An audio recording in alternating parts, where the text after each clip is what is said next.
السلام عليكم ورحمة الله. في البداية ما تنساش الصلاة على النبي صلى الله عليه وسلم. احنا هنعمل ايه في الحلقة دي يا جماعة؟ النهاردة انا جايب لك ملخص افتتاح اسمه الجوبافا لندن سيستم. ايه هو الجوبافا لندن سيستم ده؟ الراجل اللي انت شايف صورته تحت صورتي قدامك ده اسمه بادور جوبافا. ده جي ام من جورجيا، جراند ماستر تقيل بيلعب مع ماجنس كارلسن والناس دي.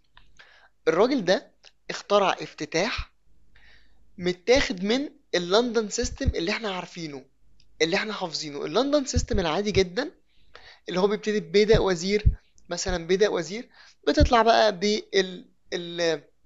البيشوب هنا يطلع لك مثلا بالحصان، بعدين بتطلع بالبدأ ده هنا، بعدين بتطلع بالبدأ ده هنا، الفيل بيجي هنا والحصان بيطلع على الاف 3. ده اللندن سيستم العادي اللي احنا كلنا عارفينه. الفكرة في الجوبافا لندن سيستم او الاختلاف هو انه الحصان بيطلع على السي 3، وبعدين البيشوب هو اللي بيتحرك على الاف 4. طيب، ايه بقى ميزة الجوبافا لندن سيستم وليه انا جاي اشرحه لك النهارده؟ الفكرة يا جماعة في الجوبافا لندن سيستم ده، اول حاجة انه افتتاح جديد. الحاجة التانية، الجوبافا لندن سيستم بينفع قدام 90% من افتتاحيات الاسود او من دفاعات الاسود. ميزة الجوبافا لندن سيستم ان انت لو اتعلمته تقدر تلعبه قدام اي دفاع هيلعبه لك الاسود، فانت مش مضطر انك انت تدرس الايطالي بكل تفريعاته، وبعدين الاسباني بكل تفريعاته، وبعدين مش عارف الانجليزي ولو رد عليا بايه هرد عليه بايه، او الكلام ده كله. وحاجة كمان، لو انت عايز تلعب ايطالي مثلا على سبيل المثال، وبدأت ببيدق ملك ام هو لعب لك كده بيدق وزير سكندنافيان ديفنس، هل انت تقدر تكمل في الايطالي؟ ما تقدرش، خلاص الايطالي انت خرجت بره الايطالي اصلا. لكن ميزة الجوبافا لندن سيستم يا جماعة انه سيستم انت تقدر تلعبه قدام 90% من النقلات اللي هيلعبها لك الاسود. طب انا كلاعب شطرنج بستفيد من الكلام ده ايه؟ انه انا مش مضطر احفظ كمية تفريعات مهولة او كمية دفاعات للاسود مهولة محتاج ان انا العبها كل ما اجي العب افتتاح. لا، انا بحفظ افتتاح واحد بتفريعاته المختلفة بافكاره الرئيسية والمهمة، وابتدي اطبقها في معظم ماتشاتي. ودي اهم ميزة في الجوبافا لندن سيستم. الحاجة التانية كمان ان هو افتتاح هجومي شرس، تقدر تكسب بيه بسرعة لو انت فعلا لعبت بدقة وعرفت انك انت تطبق افكار الجوبافا لندن سيستم اللي هنشوفها في الفيديو ده وتكسب بسهولة. وادي كمان موقف هوريهولك من ماتش، مش هنعرض الماتش، هوريك بس مشهد سريع جدا. بدور جوبافا الراجل اللي مخترع الافتتاح ده بيلعب قدام جي ام تقييمه 2734، وجوبافا او بادور جوبافا تقييمه 2670 تقريبا. بص الماتش ده بدأ ازاي اهو، بالشكل الاساسي للجوبافا لندن سيستم اللي هنشرحه النهارده، وكمان بدأ بنقلة الاي 6، وده برضو تفريع احنا هنشرحه النهارده. وبص الماتش خلص ازاي، بكش مات من الفيل اهوت، وكسب بادور جوبافا بالافتتاح اللي انت جاي تدرسه النهارده. ودلوقتي مش هنطول اكتر من كده في المقدمه، يلا نخش على اول تفريع في الجوبافا لندن سيستم علشان تحترفه. ونقطه اخيره برضو عايز اقولك عليها سريعا قبل ما نبتدي، انت مش مضطر او مش محتاج ان انت تحفظ كل تفريع بالظبط هتشوفه في الفيديو ده، لكن المهم انك انت تفهم الافكار اللي احنا داخلين عليها دلوقتي. لما تلعب ماتش وتلاقي ان انت نسيت النقلات مثلا، او مش فاكر ايه اللي بيتلعب في الوضع ده، تقدر تكمل الماتش عادي مفيش مشكلة، وبعدين ترجع تتفرج على الفيديو ده مرة تانية في اي وقت وتفتكر النقلات الصحيحة عشان تطبقها في الماتش اللي بعده. طيب، خلينا في البداية كده قبل ما نبتدي في التفريعات المختلفة للجوبافا لندن سيستم. خلينا بس الأول نشوف ايه هو الجوبافا لندن سيستم أصلا، أو الشكل الرئيسي الاستراكشر الرئيسي بتاعه عامل ازاي. انت بتلعب بدء وزير كنقلة أولانية، هتقابل بنسبة 99% يا النقلة دي يا النقلة دي. طيب خلينا نمشي واحدة واحدة. هيلعب لك بدء وزير، هتطلع بالحصان بتاعك على مربع السي 3. هيلعب لك مثلا، وده بنسبة كبيرة جدا، نايت برضو على مربع الاف 6. هتطلع بالبيشوب بتاعك على الاف 4. هو ده الشكل الرئيسي بتاع الجوبافا لندن سيستم. الهدف هنا ان انت حاطط ضغط مباشر على بيدق السي 7. انت دلوقتي مهاجم بالفيل، تقدر تطلع بعد شوية بالحصان هنا وتضغط على البيدق ده بقطعتين. دي اول حاجة.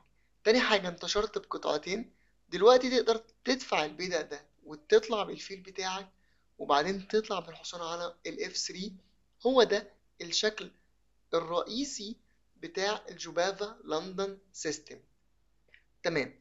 طيب ايه بقى هي الافكار الرئيسيه اصلا للجوبافا لندن؟ يعني انا بعد ما بطلع بالحصان ده هنا وبالفيل ده هنا، تمام يا سيدي، وعايز اضغط على بدأ السي 7 من البدايه، بعمل ايه بعد كده؟ او ايه افكاري الرئيسيه؟ هو انا طالع بس عشان اضغط على البدأ ده؟ لا طبعا. الفكره او الافكار الرئيسيه للجوبافا لندن او التشكيله الرئيسيه انك انت بتطلع بالبدأ ده هنا على مربع الاي 3، بعدين تحط الفيل بتاعك على مربع الدي 3، والكوين دي بنسبة كبيرة جدا في الجوبافا لندن بتطلع على مربع الدي 2، وبعدين تبيت طويل. الحصان بيجي على الجي 3، وبعدين بتبتدي تهاجم على جناح الملك بتاع اللاعب الاسود. هي دي الافكار الرئيسية اللي هنشوفها في التفريعات اللي جاية واحنا بنشرح التفريعات المختلفة من الجوبافا لندن. زي ما قلنا ليه الجوبافا لندن مهم جدا جدا جدا وتفريع حديث ومفيد؟ لان هو افكار واضحة وثابتة ونقلاته واضحة وبنسبة كبيرة جدا ثابتة، وممكن يتلعب قدام معظم دفاعات الاسود. عشان كده بقولك مهم جدا جدا لو انت مبتدئ او متوسط في الشطرنج وعايز تثبت افتتاح، تلعب بيه دايما بالابيض وتكسب. طيب، بعد ما شرحنا بقى الشكل الرئيسي للجوبافا لندن، تعال نشوف دلوقتي نبتدي واحدة واحدة في تفريعات الجوبافا لندن. يعني ايه هي النقلات اللي انت ممكن تقابلها لما تلاعب واحد بيلعب بالاسود، وتتصرف قدامها ازاي او تكسب افضلية ازاي؟ طيب، بدأ وزير بدأ وزير، تطلع بالحصان يطلع بالحصان، تطلع بالفيل. خلاص. اول تفريع هنشوفه وتفريع مشهور بيقع فيه بالذات لو انت بتلعب واحد مبتدئ شوية بالاسود، انه يطلع بالحصان بتاعه على مربع السي 6. الفكرة هنا ان هو ساب البيدق ده محمي بالوزير فقط. هتقولي يعني ايه؟ لما كان الحصان ده هنا، لو انت لعبت النقلة دي يقدر ان هو يجي بالحصان هنا يدافع عن البيدق ده، لكن لما هو نزل بالحصان هنا، ساب في الوضع ده او في الحالة اللي احنا فيها دلوقتي كده، لو انت لعبت حصان على مربع البي 5، بص الكمبيوتر مديلك ايه؟ ان انت مهدد البيدق ده دلوقتي بقطعتين، الحصان والفيل. مباشرة انت بقى ليك افضلية قوية جدا على الاسود في الوضع ده، لان هو ما يقدرش ان هو يحمي البيدق ده خلاص في الحالة ديت بنسبة كبيرة جدا. وافضل نقلة يلعبها الاسود في الوضع ده يدفع لك بيدق على مربع الاي 5 يهدد الفيل بتاعك. هتلعب ايه؟ هتاكل بيدق في بيدق، طالب حصانه. هو الوقت ان هو مضطر ان هو يتحرك بالحصان. طيب الحصان ده ممكن يرجع هنا، وممكن يجي طالب ايه؟ البيشوب بتاعك، وكمان ممكن ينزل هنا. طيب، خلينا نبتدي بان هو لو نزل هنا هوريك حاجه بسرعه جدا في اللاين ده. طبعا النقله دي نقله سيئه جدا للاسف. ليه بقى؟ لان انت دلوقتي تقدر توقعه في فخ، تاخد البيدق ده طالب الحصان. بس ايه ده؟ هتقولي طب ما هو يقدر ياخد الوزير بتاعي. اه دي حقيقه، بس تخيل ان هو حتى وهو ياخد الوزير بتاعك ببلاش، بار التقييم مدي في التفريع الاول اللي بنشرحه تفوق للابيض. عارف ليه؟ لو نزل اخد الوزير بتاعك، بوم، بص، بص الفورك دي عامله ازاي. هيعمل ايه؟ هو واخد كش ده مبدئيا، وزيره مطلوب والرخ بتاعته مطلوبه. دلوقتي هو ما عندوش غير ان هو يتحرك، يا يجي بالملك هنا يا يجي هنا يا يجي هنا. ايا كان، مثلا جه هنا هتاخد وزيره، تفوق كاسح للابيض.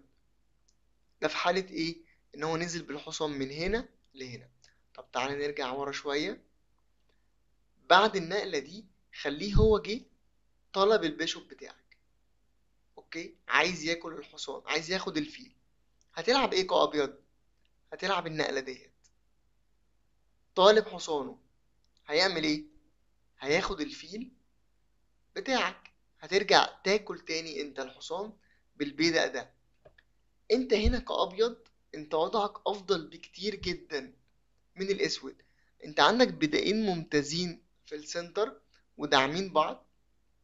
انت فاتح في الفيل بتاعك، الفيل بتاعك اللي هو بيجي على المربع ده دايما دايما دايما في الجوبافا لندن على مربع الدي 3. وبعدين الحصان بتاعك هينتشر، وكمان الفيل بتاعك او سوري الوزير بتاعك دلوقتي طريقه سالك، تقدر تحركه على كذا مربع وبعدين تبيت طويل. فانت في الوضع ده وضعك افضل بكتير. تمام تمام. تعال نرجع سنة لورا في الوضع ده. يبقى احنا شرحنا ايه؟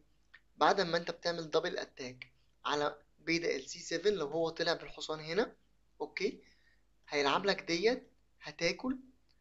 النقلة دي وحشة جدا هو بنسبة كبيرة، وانا لعبت ماتش على فكرة حقيقي وفعلا جه هنا طالب البيشوب بتاعي، اوكي. قلنا بقى خلاص هنعمل ايه؟ هنطلع بالبيدق، وشرحنا بنعمل ايه في الوضعية ديت، وشرحنا كمان لو نزل هنا هنعمل ايه. خلاص، ده كده نقدر نقول اول تفريع شائع ممكن تقابله لما تلعب جوبافا لندن قدام واحد بيلعب بالاسود. طبعا انا بشرح لك التفريعات الشائعة اللي بنسبة كبيرة هتقابلها، مش هشرح لك كل النقلات اللي في الكوكب، احنا كده عايزين 3 سنين. يلا نخش نشوف تفريع مختلف دلوقتي. ودلوقتي تعالى يا ريس نشوف بقى تفريع تاني. لو انت لعبت بيدق وزير، لعب لك بيدق وزير، اوكي، طلعت عادي جدا بالحصان بتاعك. قبل ما انت تطلع بالفيل، لا هو طلع بالحصان ولا طلع ببيدق ولا بالحصان ولا اي حاجة، هنقول لعب فيل هنا. ودي نقلة شوية اجريسيف شوية من اللاعب الاسود، بيحاول ان هو يهاجم او يفتح خطوط شرسة عليك من البداية كأبيض. ايه خطتك الرئيسية لو الفيل ده اتدفع عليك؟ خد بالك ان انت لو لعبت صح في الموقف ده هتاخد افضلية شديدة جدا. انت هتلعب هنا F3، هتدفع البدأ ده خطوة لقدام.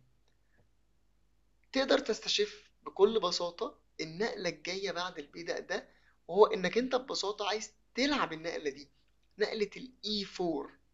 بس انت في البداية طبعا هو هنا للأسف كان ادي واحد اتنين ضاغطين على المربع ده، اوكي.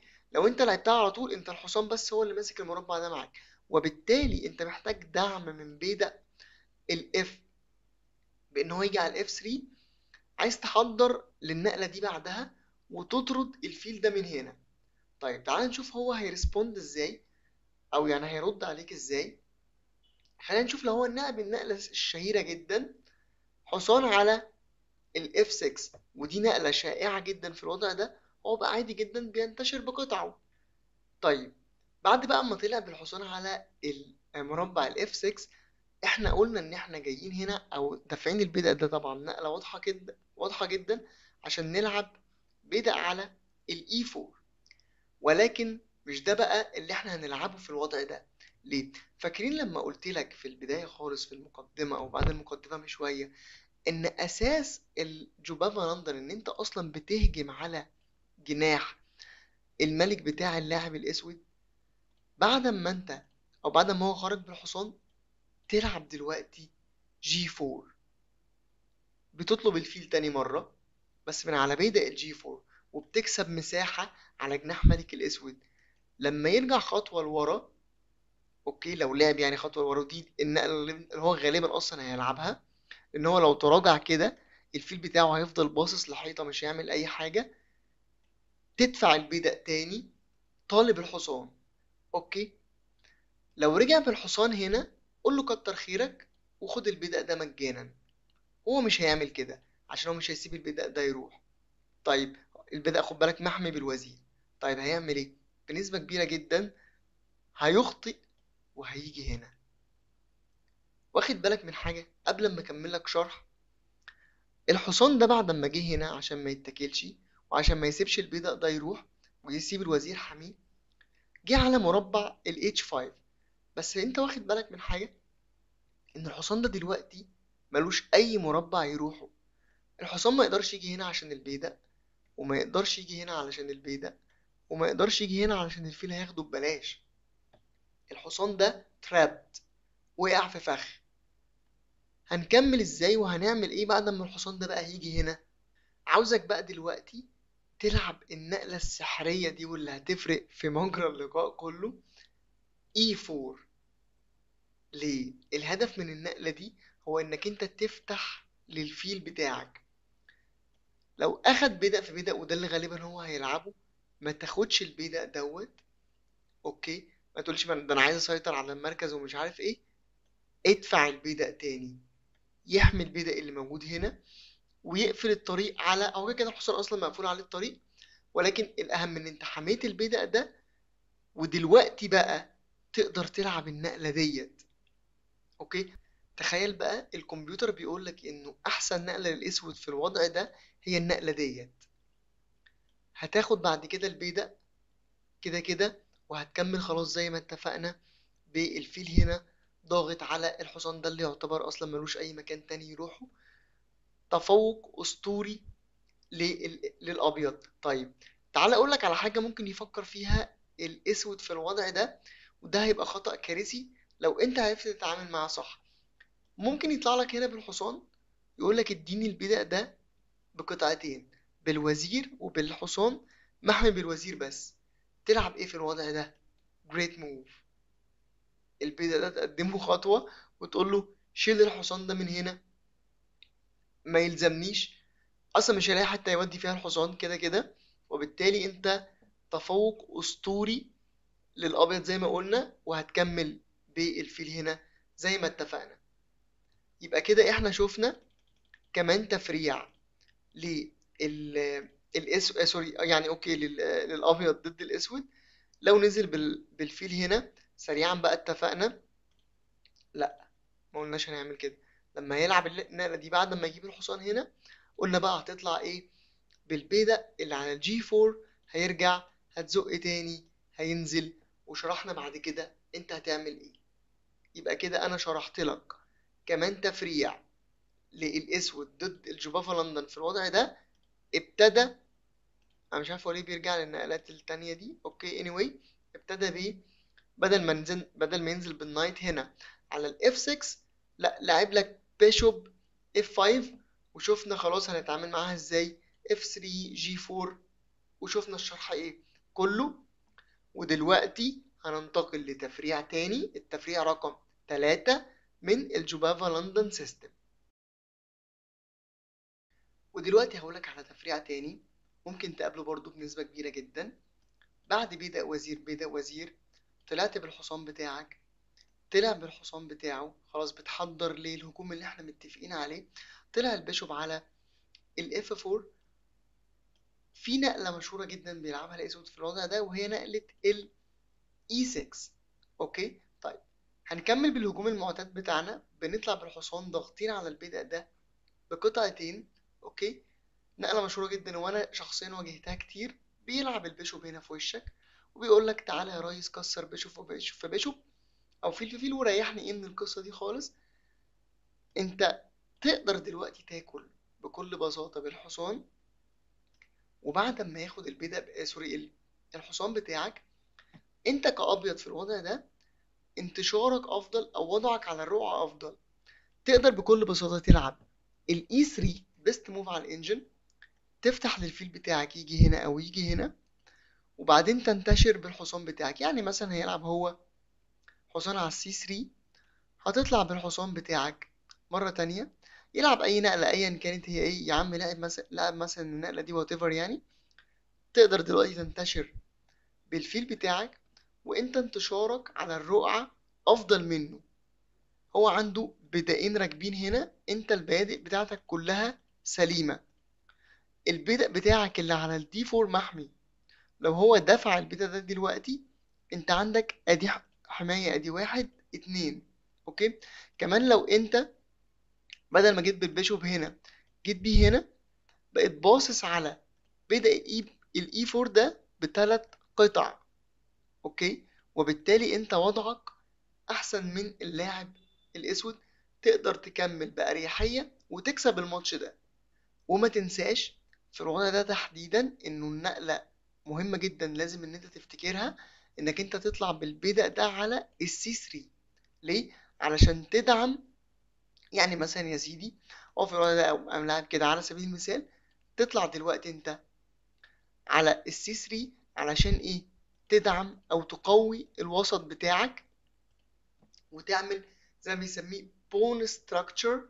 اوكي، هيكل بيدقي يحمي الملك بتاعك، وتبقى انت مسيطر على الرقعة افضل او على المركز افضل. نقلتك الجاية بنسبة كبيرة لازم أن تكون كوين على الدي 2، وزي ما قلنا في الجوبافا لندن سيستم الكوين دايما بتطلع على الدي 2 وتبيت طويل وتبتدي هجوم على جناح الملك. وتعالى دلوقتي بقى رجعتك كام خطوة لورا لنقلة ال E6 مرة تانية، وعايز اوريك تفريع ممكن يكون معقد شوية بس انت فعلا ممكن تواجهه. لو الاسود هنا لعب لك نقلة ال D6 اللي احنا بدأنا فيها في التفريع الحالي، واحنا زي ما قلنا انه في الوضع ده لما يلعب لك نقلة ال D6 اطلع نايت على ال B5 زي ما اتفقنا، مهدد البدء ده بقطعتين فيل وحصان.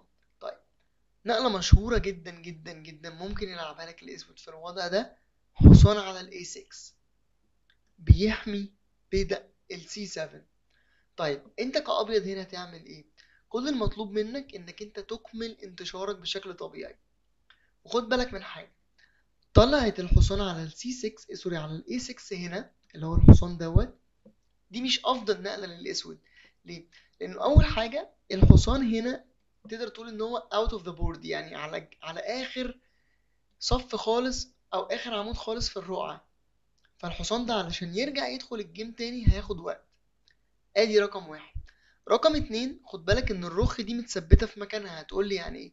الرخ دي لو اتحركت جت هنا يسقط بدأ ال A7 بالحصان بتاعك، وبالتالي الاسود هنا متأيد، لا هو عارف يحرك الرخ ولا عارف يحرك الحصان.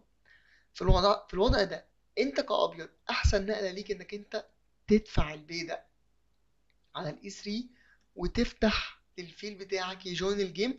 وزي ما اتفقنا الفيل بيجي دايما على الدي 3.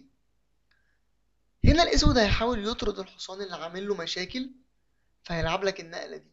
ببساطة هترجع بالحصان مرة تانية لمكانه الطبيعي على السي 3. طيب خلينا نقول انه الاسود هنا، ودي نقلة غالبا هو هيلعبها، رجع بالحصان بتاعه تاني على السي 7، عايز يرجع الحصان بتاعه تاني للجيم. اوكي، هتكمل انت كأبيض هنا بنقلة حصان على الجي 3، تطور طبيعي جدا للحاجة الساعة. هينزل لك بالبيشوب هنا. خد بالك ان النقلات اللي انا بشرحها لك دي هي النقلات الاكثر شيوعا، دي اكتر نقلات هتقابلها وانت بتلعب الجوبافا لندن. تطلع بالحصان هنا على مربع الاي 5. احفظ الشكل ده عشان انت ممكن تقابله كتير جدا فعلا وانت بتلعب الجوبافا لندن. والكلام ده مش كلامي انا، ده كلام واحد زي الجي ام اللي اسمه دانيال نارودسكي، اللي هو مات اصلا للاسف يعني من كام يوم، ربنا يصبر اهله. المهم يا سيدي، الشكل ده هتقابله كتير جدا وانت بتلعب اللندن سيستم. طبعا انت عارف انه النقلات المهمة الجاية انك انت تطلع بالفيل هنا على ال D3 والكوين على ال D2 وتحضر للتبييت على جناح الوزير. تعالى بقى نشوف ايه، انا بقولك دي الفكرة العامة. تعالى بقى نشوف ايه الافضل نقلات اللي انت هتلعبها او اللي انت هتواجهها وانت بتلعب اللندن سيستم في الشكل ده. هيبيت هنا الاسود، هتلعب بيشوب على ال F3 زي سوري على ال D3 زي ما اتفقنا. ولما توصل للبوزيشن ده اللي هو بوزيشن شهير في او في الجوبافا لندن، جي ام بقى دانيال ناردسكي بيقولك انه في بلندر هنا بيعمله الاسود بان هو بيجي بالحصان هنا، عايز ياخد الحصان بتاعك اللي على الاي 5. بص بار التقييم بقى عامل ازاي.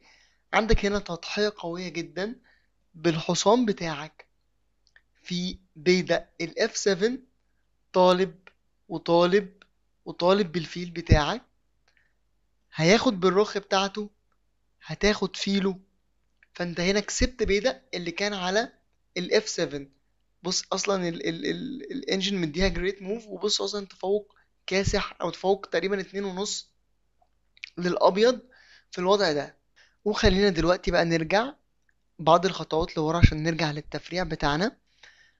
لو انت بعد البيشوب ده اللي على الاف 3، بدل بقى ما هو يجي بالحصان هنا التفريع اللي احنا لسه شارحينه من شوية عشان يكسر الحصان بتاعك، ممكن يلعب لك نقلة برضو مشهورة، نقلة السي 5. عايز ياكل البيضة اللي هنا او عايزك انت تاخد البيضة. طيب احسن لعب هنا تلعبه كابيض ايه في الوضع ده؟ هتاخد البيضة، هيرجع ياخد بالفيل بتاعه. وبعد النقلة دي بقى في هنا عندك نقلة قوية جدا لو عرفت تستغلها صح وتلعب صح، كوين على مربع الاف 3. ايه بقى الهدف من النقلة دي؟ انك تيجي بالكوين او بالوزير على الاتش 3، وبعدين تدفع البيدق بتاع الجي على الجي 4. اوكي، وبعدين تبدأ هجوم على جناح الملك بتاع الاسود. ادي فيل باصص على بيدق الاتش 7، ومعاك فيل تاني هنا. اوكي، باصص على المربعات السوداء اللي حوالين الملك، والكوين هتكون موجودة في الوضع ده او في المكان ده. بص الحصان كمان ضارب المربعين دول هجوم جبار على ملك الاسود. لو عرفت ان انت تلعب صح وتستفيد من موقفك، هتكسب الوضع ده بسهولة. ودلوقتي هندخل في تفريع مختلف شوية، في نقلة تشبه نقلة الصقلي اللي هي السي 5. اوكي طبعا خلاص كل النقلات دي احنا اتفقنا عليها. اوكي، لو هو جه بقى هنا الاسود وقام لاعب لك نقلة السي 5، ضرب بيدق الدي 4 مباشرة. ايه النقلة المرشحة ان انت تلعبها هنا كواحد بتلعب دلوقتي الجوبافا لندن سيستم؟ تلعب اي 4، تهاجم انت كمان الوسط مباشرة. وبعد ما انت دفعت البدء على الاي 4، تعال نبص لو الاسود هنا اخد البدء اللي على الاي 4، انت هتاخد البدء بتاعه، غالبا هينزل ياخد وزيرك. دي النقلات المعتادة في الشكل دوت. طبعا هو مش شرط ان هو يعمل كده، بس احنا بنجيب زي ما قلنا تاني باكد عليك، بنجيب النقلات الشائعة اللي انت هتقابلها، احنا مش بنحلل كل نقلة في كوكب الجوبافا لندن. هتاخد بعد كده بالرخ بتاعتك على مربع الدي 1. بعد التكسيرات دي خد بالك ان احنا هنا لسه عندنا او قادرين ان احنا نكمل بنقلات الجوبافا لندن الاساسية، اللي هو اساسا عشانها يعتبر يعني او اهم حاجة في التفريع ده هو انك انت تضغط على مربع او بيدا السي 7. فانت دلوقتي تقدر تلعب الحصان ده ان هو يجي على البي 5، عايز تدي فورك للملك فالكينج يتحرك فتاخد الرخ. اوكي، ولو هو هنا لعب لك بيدا على الاي 6 مش عايزك تطلع بالحصان هنا، انت تقدر يا ريس تيجي بالحصان هنا اول حاجة على الاي 4، وبعدين تدي نفس التهديد او تلعب النقله ديت سوري، مش نفس التهديد، يعني تلعب النقله دي برضو نقله قويه على مربع البي 6. حصانك هيبقى في مكان قوي جدا. طيب هيلعب نقله الحصان هنا على الدي 7، عايز يمنع نطة الحصان اللي على البي 5. اللي مطلوب منك في الوضع ده هو انك انت تلعب نقلة البي 4. اوكي، هيفتح مثلا للفيل بتاعه، هتدفع تاني بيدق. تخيل ان انت عمال بس تدفع في بيادق وتكسب مساحة على جناح الوزير. الفكرة هنا ايه؟ الفكرة انه الاسود مش قادر يتحرك.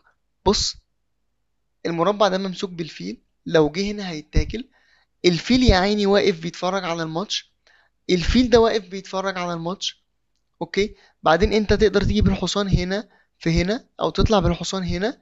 الفيل بتاعك كمان يجي يتحرك، يقدر يتحرك يجي هنا او يجي هنا. الابيض مازال بخير ومازال افضل. يمكن مفيش افكار واضحة قوي للمكسب، لكن الجوبافا لندن في معظم الاحيان وده الهدف منه افتتاح بسيط افكار واضحة. لو انت لعبت بالدقة او بفهمك للجوبافا لندن هيبقى انت في موضع اريح او افضل. وتعالى نرجع بقى دلوقتي تاني للوضع ده. شرحنا النقلة دي هنعمل فيها ايه. طيب لو هو دلوقتي نزل اكل البيدق اللي على الدي 4، ايه المطلوب منك كأبيض وافضل لعبة تلعبها ايه؟ هتاكل بالكوين بتاعتك. البيدق اللي كان على الدي 4 هينزل يطلب الكوين بتاعتك او الوزير بتاعك بالحصان. اطلع دلوقتي اربط الحصان ده بالفيل بتاعك، سوري، وانتشر بالفيل بتاعك في وضع افضل. طب نرجع كام خطوة لورا. لما جه هو طلب الوزير بالحصان، هل انا شرط ان انا العب الفيل هنا على مربع البي 5؟ لا. بص النقلة دي، ممكن تلعب كوين على الاي 4. اوكي، لما يدفع عليك البيدق وده اللي غالبا هيلعبه، عايز ياخد الحصان بتاعك او بيهدد الحصان بتاعك، تقدر تطلع دلوقتي، او حتى لو ما لعبهاش لو لعب نقلة تانية بس بيسمح لك باللي انت هتشوفه دلوقتي، تقدر تلعب دلوقتي الحصان على البي 5. اوكي، مهدد طبعا النقلة المشهورة وهي الفورك، وتاخد الرخ في حماية الفيل. ماشي، طب لو طلع هنا بالبيدق، اوكي، بيقولك يا ريس ما تعديش هنا، او مش هتقدر خلاص تلعب الفورك دي وانا البيدق بتاعي محمي بالحصان. بص التضحية اللي جاية دي، حصان في بيدق، ولما ياكل تلعب الفورك بتاعتك، الملك يتحرك في اي حتة، تاخد الرخ. اوكي، ايا كان لعبته اللي جاية يا سيدي، واللي هي غالبا هتبقى باشوب على الدي 7، مهدد الوزير بتاعك وعايز ياخد الحصان اللي هنا، عايز يسترجع. طبعا انت خدت الحصان، خدت الرخ بتاعته، فهو عايز يرجع الحصان او ياخد الحصان. تقدر تاكل دلوقتي البيدق ده الموجود على الدي 4، وبعدين في رخ يا ريس جاية من تحت من هنا، هتعمل هجوم كاسح على الملك. اوكي، هو هياخد البيدق بتاعك، او سوري الحصان بتاعك، هتيجي بالرخ هنا، او انت حتى انت اصلا تقدر تاخد الحصان ده اصلا دلوقتي بكش مبدئيا. اوكي، يلعب اللي يلعبه، هتيجي بالرخ بتاعتك هنا على الدي 1، وضعك افضل بكتير من الاسود في الشكل ده. او كمان نسيت اقولك على حاجه مهمه، بعد ما يتحرك مثلا بعد الكش دي بالوزير، هنقول مثلا جه هنا او ايا كان او اتحرك لجوه، انت كمان بدل ما تجيب الرخ هنا مباشره، لا، الافضل انك انت تبيت الملك بتاعك. يعني الملك بيدخل جوه والرخ بتيجي هنا، فيبقى ملكك متأمن، وانت عندك خلاص بتبتدي الهجوم بتاعك وتدي الكش مات في الوضع ده. وزي ما قلنا وضعك افضل بكتير. انا بس قلت اقولك على النقطة دي بسرعة قبل ما ننتقل للتفريع اللي بعده. وخلونا دلوقتي نرجع للستارت اب بوزيشن اللي احنا كنا بنشرح من عنده. كده خلاص احنا شرحنا بعد ما انت بتلعب نقلة الاي 4، لو هو اكل هنا هتعمل ايه، ولو اكل هنا هتعمل ايه. والمعلومة ليك سريعا كده، لو اخد بالحصان بترجع تاخد بحصانك، بياخد، والوضع بيبقى equalized او متعادل بين الابيض والاسود. للاسف في النقله دي انت ما عندكش افضليه قوي على اللاعب الاسود بعد الشكل اللي احنا فيه ده. طبعا هو هنا هياخد الوزير بتاعك، هتقدر انت دلوقتي تاخد بالرخ بتاعتك، بتمسك عمود الدي. وممكن بعد طبعا اللعبه دي خلاص نكمل بقى في اللندن اللي احنا، او في الجبابه لندن اللي احنا عارفينه، فيل على الاي 3. طبعا خلاص للاسف انا كنت يعني انا كنت العب الحصان هنا، طبعا مش تقدر تطلع بالحصان هنا. ممكن بعدها تلعب الحصان هنا في هنا او هنا، او تتفوق او تبتدي تاخد انتشار بالابيض. لكن زي ما قلنا، آه يعني اللي بيتكلموا او اللي اخترعوا نقدر نقول الافتتاح ده، بيقولوا انه في الوضع ده بيبقى الوضع متعادل بين الابيض والاسود. بس دي برضو نقلة حبيت اوريها لك. ودلوقتي هننتقل بقى لتفريع مختلف تاني يا ريس، وهو نقلة الجي 6. دي برضو فيها شوية اشكال في الجوبافا لندن، محتاجين ان احنا نتعلم ازاي نتعامل معاهم. اوكي، بدأ وزير عادي يا سيدي، هنفترض ان هو طلع بالحصان المره دي بدل البيدق، بعدين بيطلع بالبيدق، بتطلع بالبيشوب بتاعك. خلاص، طيب، بدل بقى ما يجي بالفيل هنا زي ما شفنا مثلا، او يطلع بالحصان هنا، اوكي، او يلعب الحصان هنا عشان لو انت نطيت هنا، ماشي، سيبك بقى من كل النقلات دي. ممكن هو يقدر يلعب جي 6. اوكي، شكل من اشكال الكينجز انديان، وعايز ان هو يجي بالفيل هنا يفنكت الفيل على الوتر ده. ازاي احنا هنتعامل مع الشكل ده؟ يلا بينا نشوف دلوقتي. طيب تمام، بعد النقلة دي هنكمل ازاي احنا كأبيض ناس بنلعب الجوبافا لندن. هنطلع الاي 3، نفتح المجال للفيل بتاعنا ان هو يتحرك. طبعا نقلته الجاية هتبقى فيل على الجي 7. هي دي اصلا يعني هو اصلا طلع بالبيدق ده هنا عشان يطلع بالفيل يفنكته على الوتر ده.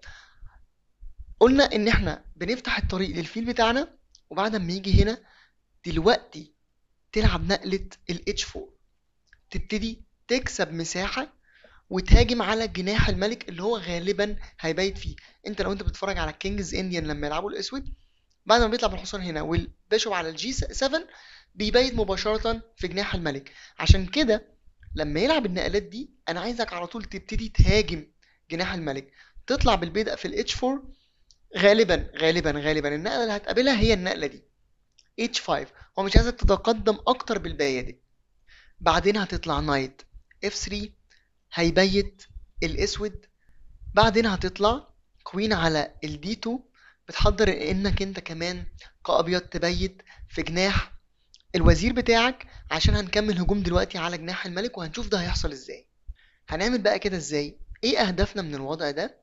الحصان ده يجي على مربع الاي 5، هيبقى حصان في مربع جامد جدا. بعدين بندفع اف 3 في جي 4، بنهاجم على جناح الملك الاسود. وطبعا انت فاهم كويس جدا انه الفيل هيجي على الدي 3.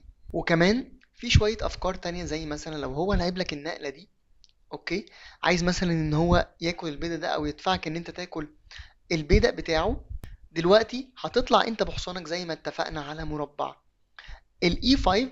بعد ما ياكل البيدق تاكل البيدق، هيطلع مثلا بالحصان. بقى انت عندك كمان فكرة دلوقتي، قلنا ان احنا ممكن نيجي بالبيشوب هنا، وده التفريق او الشكل الاساسي للجوبافا لندن سيستم. او ممكن تيجي دلوقتي بالفيل تضغط كمان على الحصان ده، وكمان هتبقى نقلة قوية عنده مثلا بيشوب على الاف 5. اوكي، دلوقتي انت تقدر تاخد الحصان لما يرجع ياخد الفيل بتاعك. بص انت عندك فكرة قوية جدا، وهي حصان على الاي 4 وبعدين تيجي بالحصان بتاعك هنا على مربع السي 5. طبعا هو بص هنا المؤشر نزل لانه ممكن دي ما تكونش البيست موف في الوضع ده. هنا الانجن بيقول لك انت تقدر تاكل البيضة ده بكل بساطة الا على السي 6. يعني هنا كده مثلا الانجن بعد النقلة دي الانجن مرشح لك طبعا ده بيضة مجانا تقدر تاكله، وكمان بتنبو على الوزير. بس الوزير لو اتحرك هنا مثلا هيبقى ضاغط على الحصان بتاعك، هتضطر ان انت تحرك الحصان بتاعك.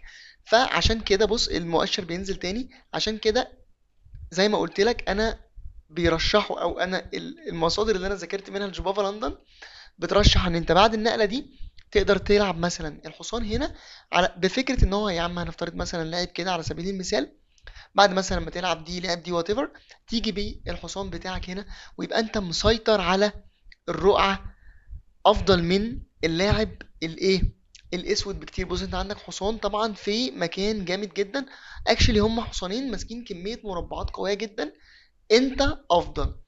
ودي ميزه الجوبافا لندن يا جماعه، انه افكار واضحه وباينه وتقدر تطبقها قدام معظم الدفاعات. وبنسبه كبيره انت في معظم الاوضاع بتبقى فاهم انت عايز تعمل ايه وليك افضليه. ودلوقتي خلينا بس نرجع كام نقله لورا.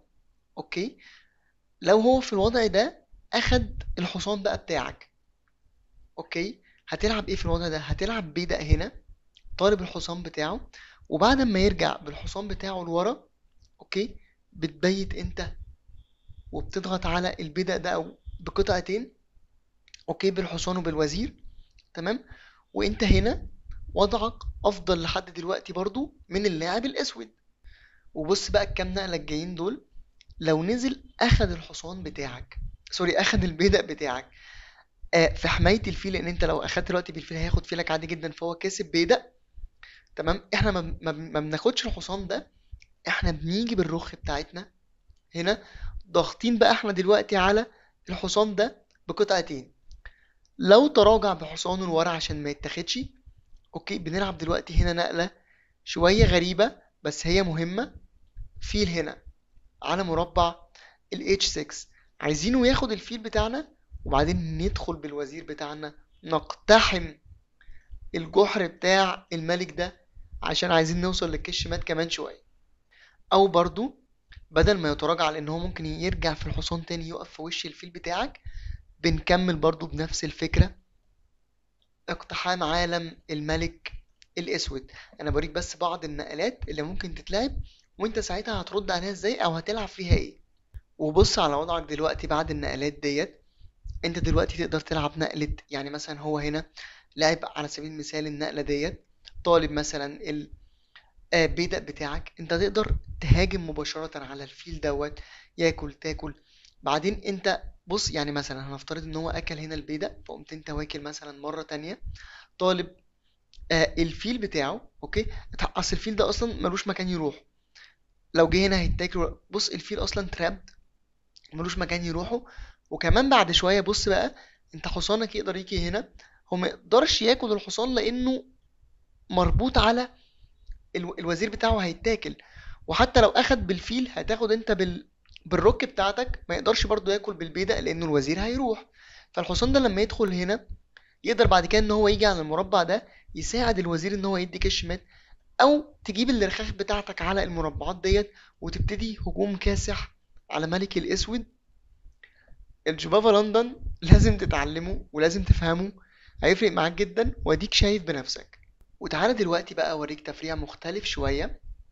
بعد نقلة ال H4 لو هو حب يهاجمك من جناح الوزير، اوكي، هيلعب مثلا النقلة دي في الاول عايز يفتح عليك الوسط. اوكي، طيب هنا انت تقدر تتحرك بالحصان بتاعك على البي 5، مهدد التهديد الشهير بتاعنا اللي متفقين عليه من اول الحلقة خالص.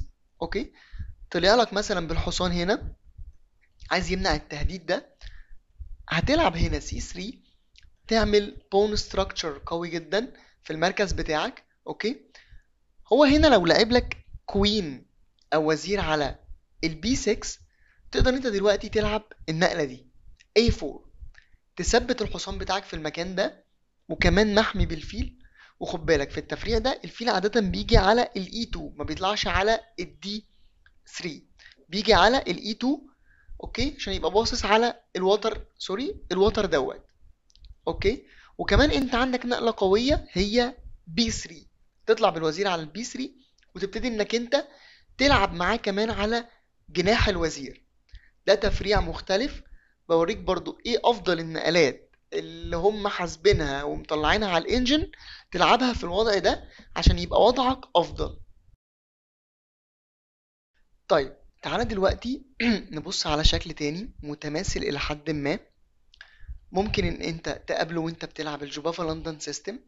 اوكي، خلاص كل النقلات اللي احنا متفقين عليها، تطلع بالبيشوب. هو هنا ممكن يطلع بالبيشوب بتاعه، تلعب التحضيرة بتاعتك يلعب نفس النقلات، تلعب مثلا كده فيلعب كده.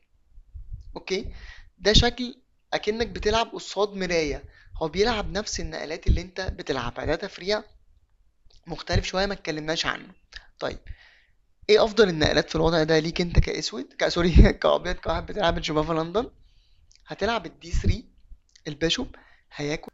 اوكي، وهنا هتلعب ايه؟ هتاخد بالبيدق بتاعك، مش هتاخد بالوزير. وهو ده الاختلاف.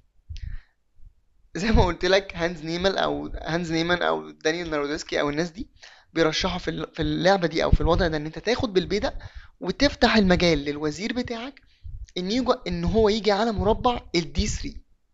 طيب بعد ما هيجيب البيشوب بتاعه هنا، هتطلع انت بالوزير على مربع البي 3 ضاغط على بدأ البي 7.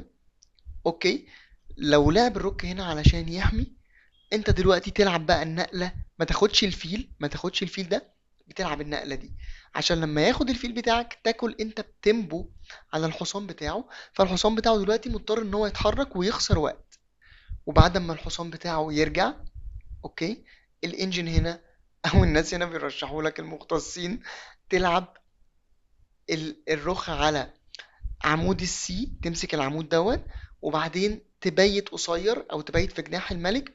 ويمكن ده من التفريعات القليله اللي وانت بتلعب الجوبافا لندن بتبيت في جناح الملك. بس خد بالك ان انت لازم تدفع البيدق ده، لان الوقت البيدق بتاعك ده مطلوب بالحصانين دول، وبالتالي انت محتاج انك تدفع البيدق ده في الاول، يعني قبل النقله دي تدفع البيدق ده عشان تحمي البيدق بتاعك من ان هو يتاكل. دي الافكار اللي انت ممكن تقابلها في التفريع اللي احنا لسه شارحينه من شويه. وخلاص قربنا نخلص التفريعات بتاعه الجوبافا لندن. خد بالك ان ده يعتبر من يعني انت لو دخلت بقى تدرس ايطالي اسباني هتلاقي كميه نظريات وتفريعات مهوله. انا في فيديو واحد بلم لك معظم الالعاب الشائعه اللي انت هتواجهها وانت بتلعب الجوبافا لندن. هوريك بس حاجة بسرعة، بدل ما يطلع بالحصان هنا في الشكل المتماثل اللي قلنا عليه، لو جالك بالفيل هنا. اوكي، خلاص هنكمل زي ما احنا اتفقنا. هتلعب البيشوب هنا، لو اكل هتاكل، ولو اخد انت هنا دلوقتي هتاخد بالبيدق. بقى عندك وسط افضل، الرخ تقدر تيجي من هنا تضغط، الوزير هيجي هنا هيضغط، وهتبيت قصير. اوكي، وستيل انت وضعك افضل برضو من الابيض في الشكل ده.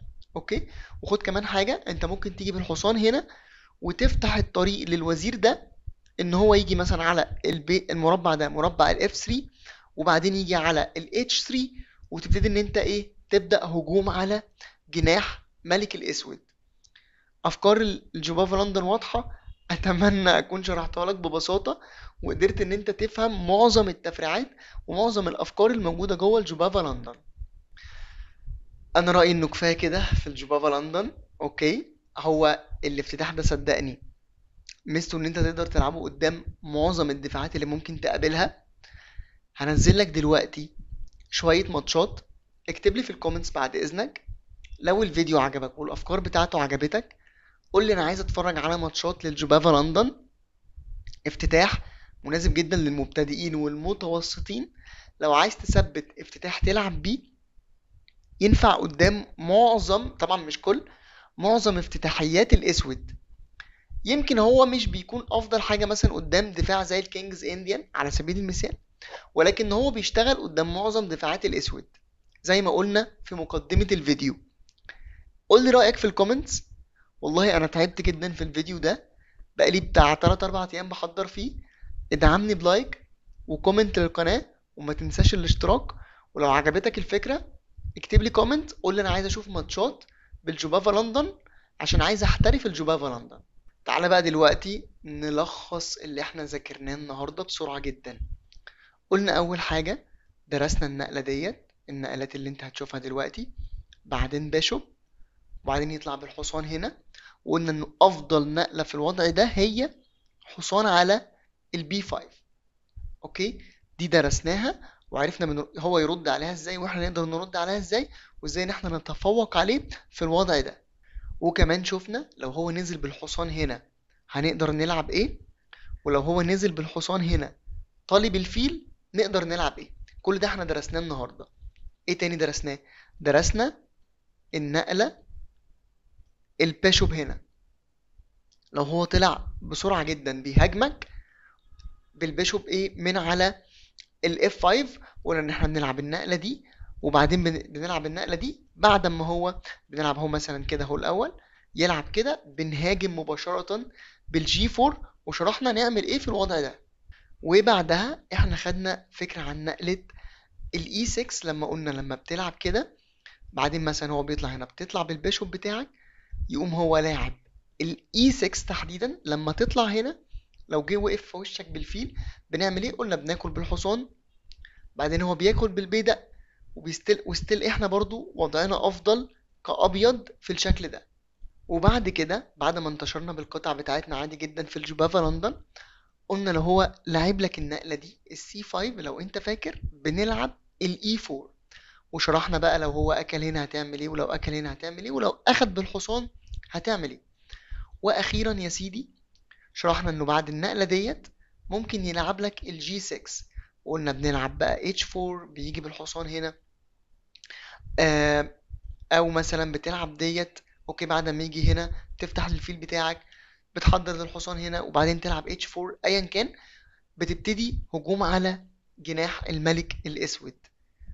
دي النقلات الاساسية او النقلات الشائعة اللي درسناها النهاردة في الجوبافا لندن، او في كورس ملخص الجوبافا لندن اللي احنا اتفقنا عليه.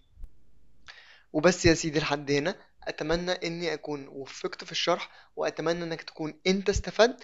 وما تنساش اللايك وسبسكرايب في القناة، واكتب لي في الكومنتس لو لسه عايز ماتشات للجوبافا لندن، او لو عندك اي حاجة عايز تقولها لي قولها لي. واشوفك يا ريس الحلقة الجاية.